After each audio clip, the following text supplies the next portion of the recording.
देशातील पहिल्या महिला म्हणून ओळखल्या जाणाऱ्या आणि स्त्री शिक्षणासाठी झगडणाऱ्या क्रांतीज्योती सावित्रीबाई फुले यांची जयंती छत्रपती संभाजीनगर जिल्ह्यातील सिल्लोड तालुक्यातील घाटनांद्रा येथील जिल्हा परिषद प्राथमिक शाळेत शुक्रवार रोजी बालिका दिन म्हणून मोठ्या उत्साहात साजरी करण्यात आली। यावेळी सावित्रीबाईंची वेशभूषा साकारलेल्या बाल चिमुकल्या मुलींनी उपस्थितांचे लक्ष वेधून घेतले होते।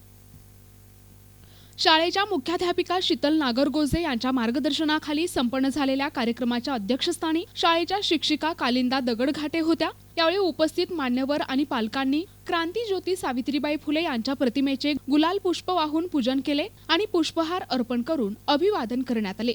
बालिका दिनानिमित्त बालसभेचे आयोजन करण्यात आले होते। यावेळी सावित्रीबाई फुले यांची वेशभूषा साकारलेल्या कार्तिकी मोरे, माधुरी मोरे, वेदिका बावस्कर, अनन्या चंदन शिवे, धनश्री मोरे, अनन्या बावस्कर, कल्याणी मालोदे, वेदिका मोरे, सोनाक्षी मोरे या बाल चिमुकल्या मुलींनी आणि शिक्षकांनी आपली मनोगते व्यक्त करून सावित्रीबाई फुले यांच्या जीवन कार्यावर प्रकाश टाकला। कार्यक्रमासाठी शालेय व्यवस्थापन समिती अध्यक्ष भारत शिंदे, युवराज मोरे, बाबूराव मोरे, दिगंबर मोरे, शंकर मालोदे, संदीप बावस्कर आदींची उपस्थिती होती। संपूर्ण कार्यक्रमाचे सूत्रसंचालन संतोष पाटील यांनी केले तर आभार पवन मंडळकर यांनी मानले। कार्यक्रमासाठी विद्यार्थ्यांची मोठ्या संख्येने उपस्थिती होती।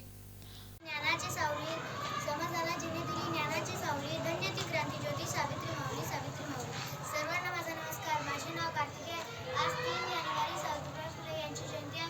सावित्रीबाई फुले यांचा जन्म 3 जानेवारी 1831 रोजी सातारा जिल्ह्यात नायगाव येथे झाला। क्रांतीज्योती सावित्रीबाई फुले भारताच्या पहिल्या महिला शिक्षिका होत्या। त्यांनी समाजातील वाईट प्रथांना विरोध केला। त्यांना माझे कोटी कोटी प्रणाम। जय हिंद, जय महाराष्ट्र।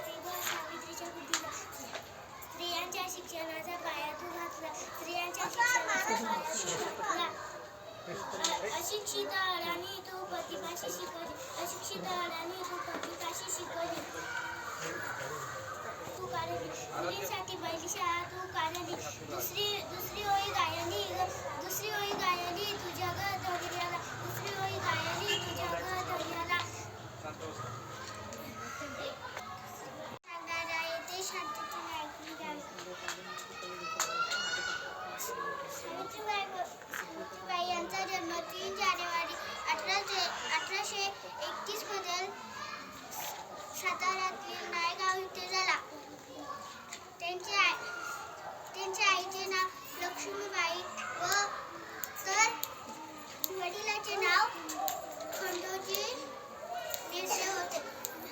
हे माझे बोलून दर्शनामुळे आज मी सावित्रीबाईबद्दल शब्द बोलणार आहे ते तुम्ही सावित्रीबाईचा जन्म 3 जानेवारी 1831 साताऱ्यातील नायगाव येथे झाला।